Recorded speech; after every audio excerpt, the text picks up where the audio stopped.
Hello, everyone. Hope you are having a great time. Welcome to yet another edition of the Cybertalk Thought Leadership Series. I would like to thank EC Council for this opportunity. It's truly a privilege to be part of this great initiative and be able to share my knowledge and experience with this audience. In this webinar today, our aim is to demonstrate the applicability and effectiveness of the AI techniques as it relates to the attack and defense from social engineering attacks.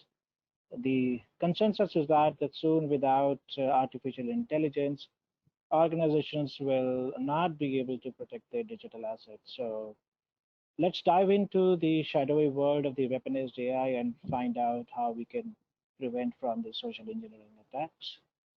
All right, let's begin. So let's first look at what are social engineering attack. What is social engineering? Well, there used to be a time when hacking was limited to the computer systems and was done by exploiting the software vulnerabilities.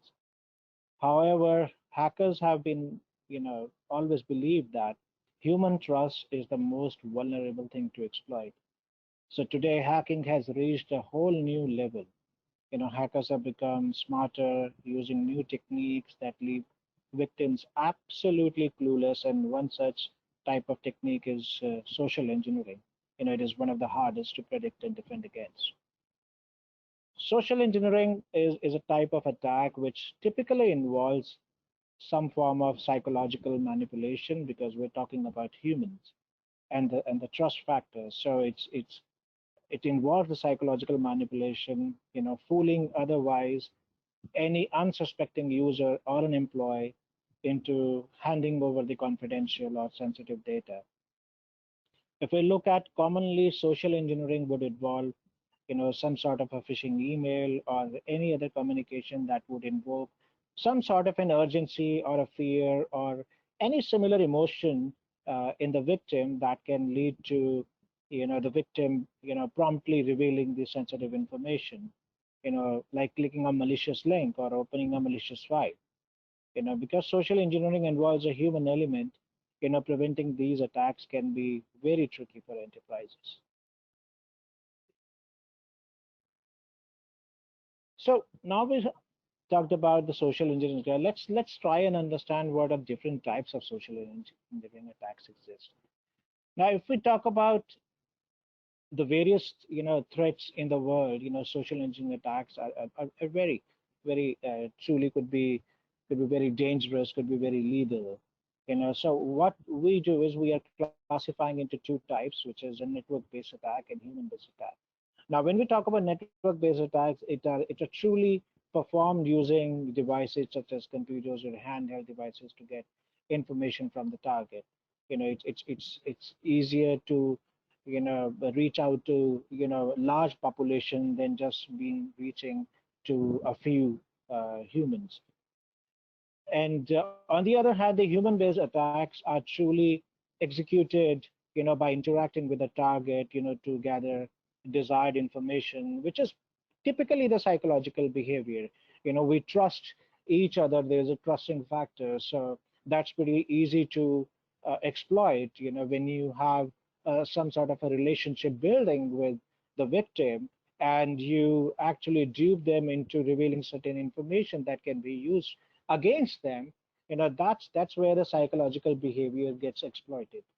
So if we look at the human-based attacks, it affects a limited number of victims, possibly the one that you have chosen to, whereas the network-based attacks, actually go out in a large scale and can attack many victims in just a few seconds.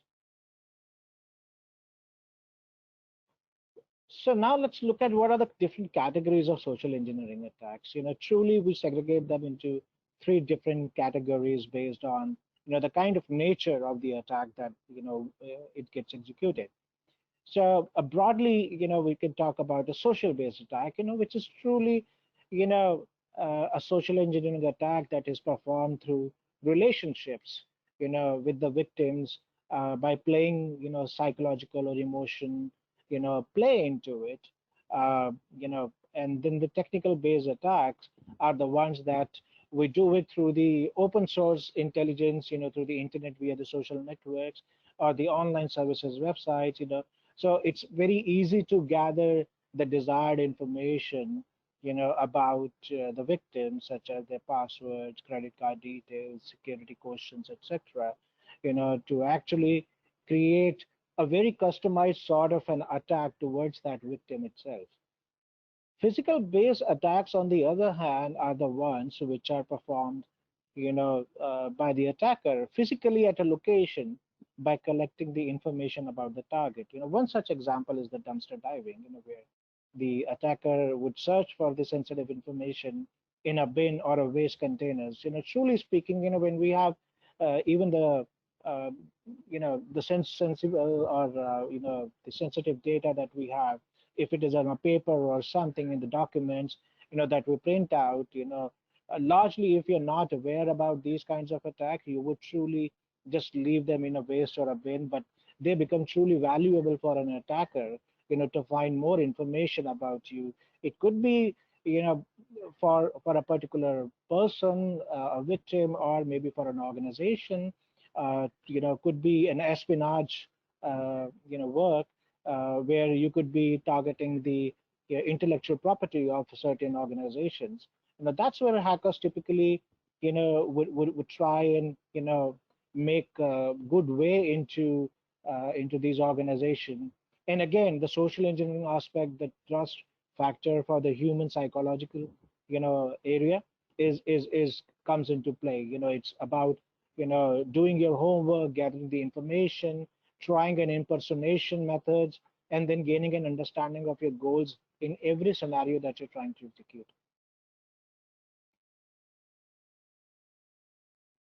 So now that we have talked about social engineering attacks, what are different types of attacks, different categories that we looked at. Uh, the new age social engineering attacks are truly becoming more complex and more mostly happening on a large scale. So we are looking at the new age, technologies such as AI in cybersecurity. So why we are looking at AI in cybersecurity is because today things have moved beyond, just the boundaries of a network. We're truly, kind of leveraging the new platforms that are available to us. New, learning techniques and the new cognitive space that is being introduced today, which is kind of, working in favor of the defensive side, and also when it comes into the malicious hands of an attacker, could be lethal as well. So let's look at, why AI in cybersecurity. So AI, as you know, is a computer-based application, that is very much concerned with making, computers behave like humans. Obviously AI is more towards, finding different methods to solve, high complex problems, developing, more intelligent systems, and the capability that it has is to make the decisions based on, interferences with others, deep learnings, where you learn while you are executing things. So you get more smarter, you get more intelligent with every different data that you get. So the major characteristics of AI in relation to cybersecurity is basically the deduction, the reasoning, and the problem solving area. The knowledge representation, which is pretty vast. Planning, you can plan it accordingly, you can execute it.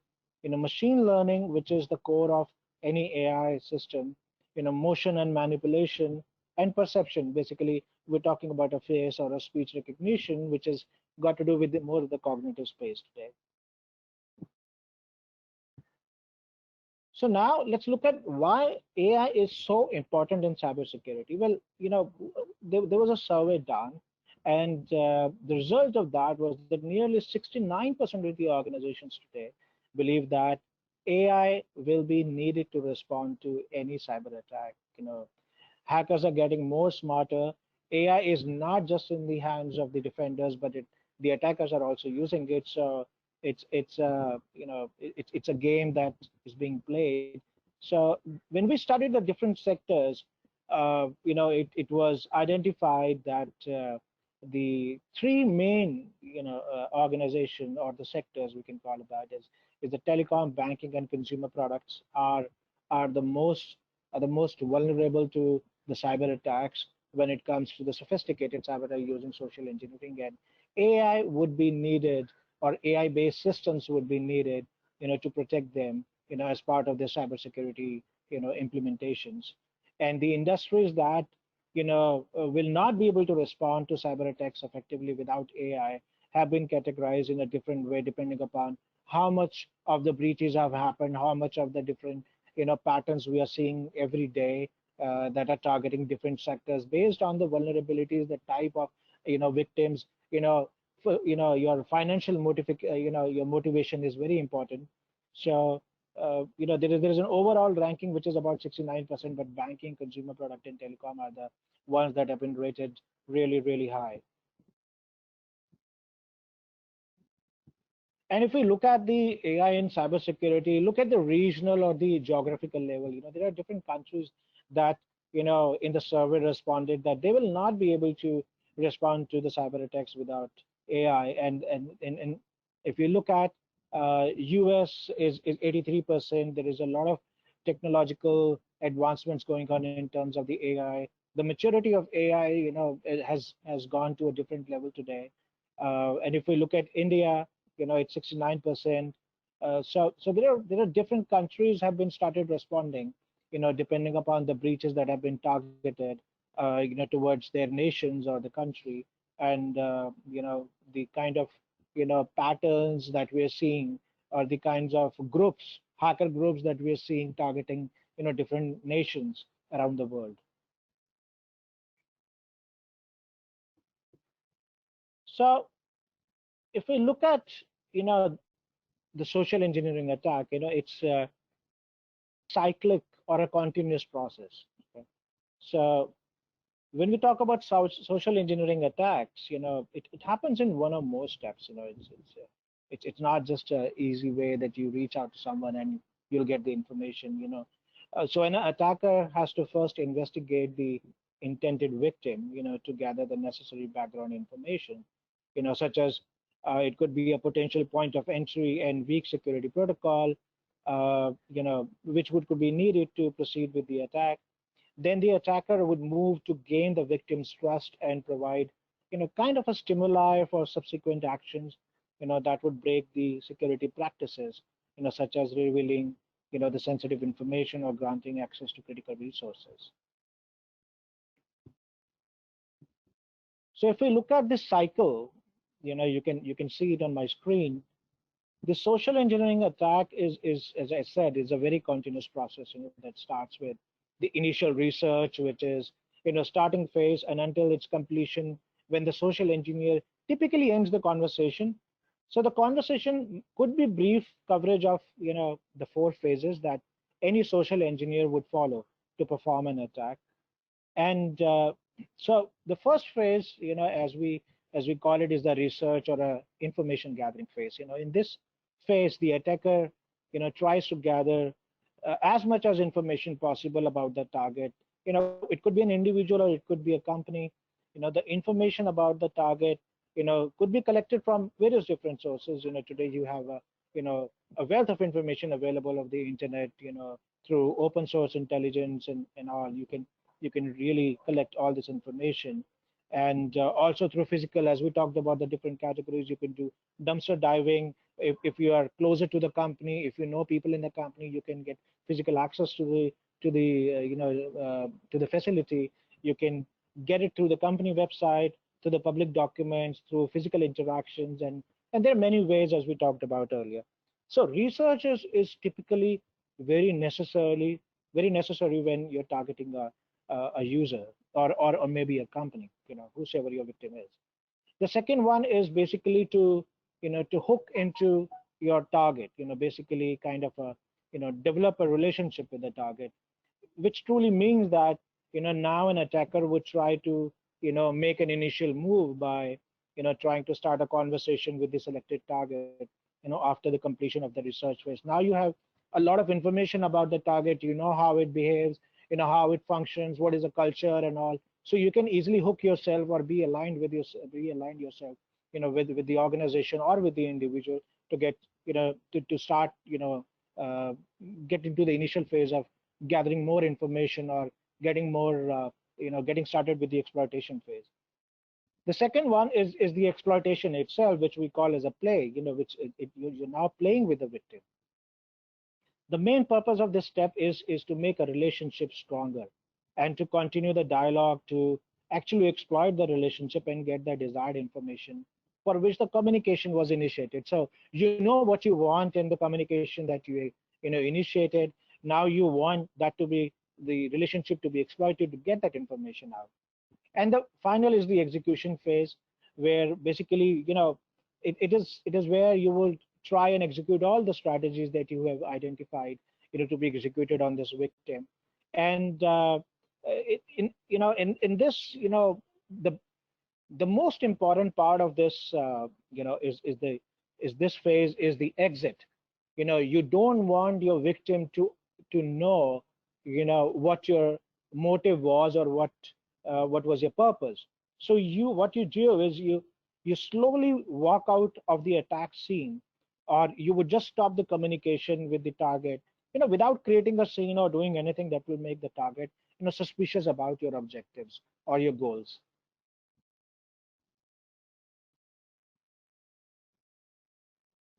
So we looked at, why AI is important for, everyone today, or, and more focusedly around dealing with, the social engineering attacks. So when we talk about AI, or the artificial intelligence, we can talk about both the attack side and the defense side, which is the hacker side and the defender side. So if we look at today, and we all know that cybersecurity is a very manpower constrained market. So, therefore the opportunities for artificial intelligence automations are pretty vast. And so frequently AI is used to make certain defensive aspects of security, more wide reaching and effective. Combating spam and detecting malware are some of the prime examples. So, and the opposite side, when we look at the attack side, there are many incentives of using the AI when attempting to attack any vulnerable system, belonging to your victim. These incentives could be the speed of attack. Now you're not limited to a certain, level of victims. You can speed up your attack. There is a low cost involved because you're not looking at the humans to do it. You know, and the difficulty is attracting skilled staff in an already constrained environment. So obviously you are not looking at too many, resources from a human side, to put up an attack together. It's very easy with the AI now that you can execute a much large scale, very sophisticated, very complex attacks, and at a very high speed. So while security researchers, are employing machine learning to identify vulnerabilities and suggest fixes, but there are same at the same time, AI in the hands of the hackers is being weaponized for more sophisticated attacks that are rising on a mass scale today. And we look at in media every day that how things are being breached, how companies are being, breached, they are being targeted for certain information, and these are very targeted attacks. They are not necessarily just for a, an enjoyment purpose. They are backed by financial motive. They are backed by, some sort of an espionage, or a, maybe a nation state is involved in that. So, that could be different, objective, when we look at all of these attacks. So now let's look at how AI in the hands of an attacker, where attacker is about to attack, is going to be. So as we talked about, social engineering remains one of the most common attack vectors, even if we look at today. So think about how often is malware introduced in systems when someone just clicks on an innocent looking link. That's a very common example I'm talking about. I think phishing emails or luring you into, some sort of a lottery, or some sort of a, personal gains, or a fear or something. It's very easy to get you hooked into that. So the fact is that to entice a victim, to click into that link, it is quite a bit of effort is required. Historically, it's been very labor intensive to craft a believable phishing email. It takes days and sometimes weeks to research and look at the right opportunity where you know uh, you can successfully carry out such an attack. But with the AI, things are changing, very, very at a fast pace. Now you're able to analyze a large data sets, to help attackers prioritize their victims, based on the online behavior and estimated well. There is a next gen predictive models that can go, very further to determine the willingness to pay a ransom based on an historical data and even adjust the size of payout, just to maximize the chances and therefore the revenue for the cyber criminals. So just imagine that if you can combine all this valuable data that is available in the public domain, as well as you have the data from previous breaches or leaked secrets, through various sources, you now have an ultimate profiling of the victim, in a manner of seconds that where you don't have to involve any human effort. It's that easy. It's very easy now to select your victim, and artificial intelligence can be used to create and tailor a customized emails and sites that would be most likely clicked on based on the crunched data, the data that you have, the analysis you have done. You are now most likely in the range of 90 to 95% that the the victim would definitely click on this. So, and now you can build a lot of trust by easily engaging people in longer dialogues over longer periods of time. I mean, look at social media. You don't require any human effort. You now have chatbots that are capable of maintaining such interactions and even impersonating the real contacts by, mimicking their writing style, the way they talk or the way they chat with you. It's becoming very easy. So machine learning today, used for victim identification and reconnaissance greatly, it is reducing the attacker's resource investment. So you don't have to invest too much. Indeed, there is, even no need to speak the same language anymore. I mean, this is inevitably leading to an increase in scale and frequency of very highly targeted spear phishing attacks. And the sophistication of such attacks has also gone up. If we look at the exceeding the human capabilities of deception, AI is mimicking voice like anything, and there is a lot of speech synthesis that happens at the back end where you can actually impersonate somebody else's voice, and these systems can create a very realistic voice recordings, based on the existing voice samples, and the way they talk, getting all the data, and you can elevate any social engineering attack to a next level, through this impersonation. So all of this combined, with different techniques, as we talked about in the AI, is actually painting a very, very grim picture for us. So, we really need to stay focused. We need to, have capabilities in AI to defend ourselves from this new age attacks that are happening. So now that we talked about the attacker side, let's look at the defender side as well.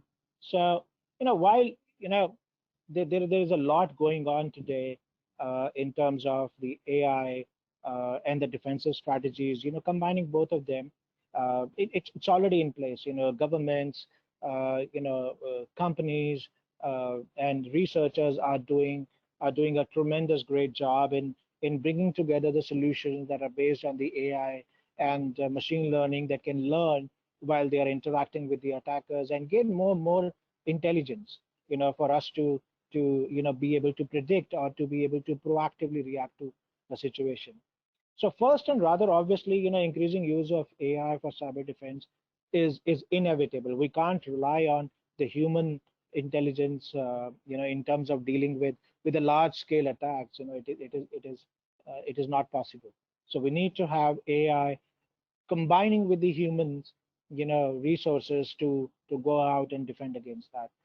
So we are already seeing a lot of combination in terms of supervised and unsupervised learning approaches, already being employed to predict new threats and malware based on existing patterns. There is a behavior analytics is another avenue that is being explored. Machine learning techniques are being used to monitor system and human activity to actually detect the potential malicious deviations. And it is very important, though, to understand that when we are using AI for defense, we should definitely assume that attackers are already anticipating it. They know we are going to be, if they are using AI, the defenders would also be using AI for that purpose. So so we must need to keep track of all the AI development and its application in the cyberspace, to be credibly able to predict any malicious application. So there's a lot of advancement that needs to go in, and a lot of data needs to go in so that we can understand different patterns and all. So to achieve this, there has to be a very collaborative effort. And I always, I'm vocal of a lot of collaboration in terms of the researches, whether it is in the threat intelligence space or whether it is in the artificial intelligence, when we are looking at into the cybersecurity space. So we should carefully consider, a lot of, the malicious applications into our work. So there's a lot of patching, vulnerability management program, should be given due attention in the corporate world, and it should be combined with the AI techniques so that they can be more effective in the way, or in the way they control these environments. And finally, awareness. I think awareness is something that needs to be brought in when we talk about social engineering. We're talking about the psychological side of the humans. So it is very important for anyone to be aware of how you can prevent social engineering attacks. Discouraging password reuse or advocating for multi-factor authentication or two-factor authentication wherever possible. So I think it's more important that you try and create a context so that and AI definitely helps into that. Once you understand the different data sources, you're getting the information, you're able to tie in the actual context to it, and so that now the organizations can actually take a real-time action on on the new incidents that are happening. So truly, organizations today are turning to AI to try and solve these problems, and there is nothing that you can just buy a box for. So that's very important. So in the previous slide, I talked about how in the defensive and attacks scenarios it is getting it, but it's truly an organization when we talk about the victims. They need to have a contextual view of the threats. I think it's more important for every organization to be able to leverage all these AI and ML capabilities to deal with the new age threat landscape. And they actually play a very vital role. You can train machines to distinguish good from bad or identify unknown threats. It can work with you with a minimal intervention. You can make informed decision based upon complex situation. You know, and it's more important that when you deploy the AI solutions, obviously you will still see a lot of attacks coming in. But as you as you see all these attacks coming in, your system is actually learning. So it's now able to detect patterns and predict more irregularities and in the attacks. So AI now equipped with a lot of automation and context sharing algorithms can truly be very beneficial. If you look at, if we just give an example, the new age endpoint protection, which is powered by AI and ML, can provide you a very contextualized view and protection from sophisticated malware, spyware, or botnet detections. So that's we need to really make sure that the organizations are having that contextual view of threats, and it is not going undetected or not getting ignored. So when we talk about general ways to prevent SEAs, we talked about awareness. I think that's more important. I think there's nothing that can substitute awareness, training, and education. So we list out three different areas that any organization need to really work upon. The first one is the education, training, and awareness. Truly important. I think this should be the first level of defense against any of the social engineering attacks, because if you're able to make people aware about what are the different kinds of techniques that the social engineering attackers employ, to get the information out. You can truly, be the first line. They can be the first line of defense. While the humans are the target, but they can also be the first line of defense. If they are educated and they're, trained and they're made aware of these things. The second is the policies. I think the any organization's, security policies play an important role, but policies are only good as that they are enforced properly. The effectiveness is very important, and it should be something that easily understandable. We've seen that companies create policies, but it's hardly 10% or 11% of the population is able to understand, who are technically technical, with the technical background, but the other population is still not able to really understand. So I guess doing the workshops, or making it easier to understand, or doing some exercises, some drills, and some any which way that you feel could be more effective to reach out to the larger population. In fact, uh, the complete population, I would say, is very important. And we have seen the social engineering attacks happening at the senior management level as well. So it's and it's the area which kind of gets ignored, because while the senior management is the one that's actually part of the governance, right? They are enforcing all of these policies, but they truly don't, kind of, you know, believe in these policies. I would not say believe. I think that's a wrong word, but I would say they themselves, kind of don't go through these kinds of workshops, and also so they become more vulnerable. So I think the entire organization as a whole should definitely go towards the understanding, the awareness trainings, and the education about how the new age attacks are happening, and how they can be more vulnerable, and how they can avoid all these attacks. And then enforcement through auditing. I think auditing is one of the key area. You need to find the loopholes, fix them, and go on. And it has to be a cyclic thing. It's a continuous process. So there is when you see a problem, when you don't see effectiveness, when you don't see it happening, you need to bring that out. You need to be vocal, and get that fixed. And your policies have to be something that has to be refreshed, based on how the attack landscape is changing, or the how the threat landscape is changing. Your policies need to change accordingly. You just cannot have one static policy that has been ages old, and you're still living with it. That can't happen. So uh, I think these are the three areas that we feel are most important as a general way of preventing SEAs. Obviously, we talked about AI and ML, ways as well. So I think we covered it. These are some of the foundational elements. Then we talked about education, training, and awareness. You need to conduct foundational cybersecurity trainings for employees. Train employees in common social engineering tactics. Be conscious on what is being posted in your organization website. Look at it. Try and classify things so that you're not posting something which is confidential or restricted in nature. Obviously destroy hard copies of the organizational data records or personal information before being removed or discarded. The continuous regular assessment and drill, as I talked about, is a measure of effectiveness of a training. So you need to do that. Policies, obviously, governance has to be very strong. It has to be effective. I think to ensure these policies are easily understood, as I talked about, they need to be properly enforced across the organization.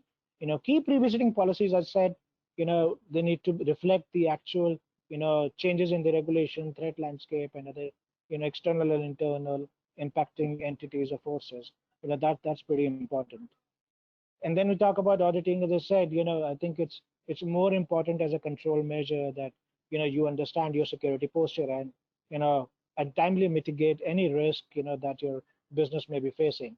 Now, even today, the regulatory bodies that we look at, are having stricter guidelines and controls on auditing procedures, to ensure whether they are truly effective, and the real stakeholders or the board is informed of all the risk. We are all in this together. The entire organization is in this together. It cannot be that the uh, the level below the senior management is only responsible for security. I think it's the entire organization is responsible for security. And so yeah, so it's truly important that at least the basic hygiene when it comes to preventing SEA is implemented in the organization. That's really important. So I guess now we come to the end, and I like to open up this forum for any question and answer. I hope this was informative, and you will go back with some understanding about social engineering attacks and how AI and ML can help you with safeguarding or securing yourself from these different attacks. Well, with that, thank you so very much, and I look forward to your feedback and suggestions. Thank you.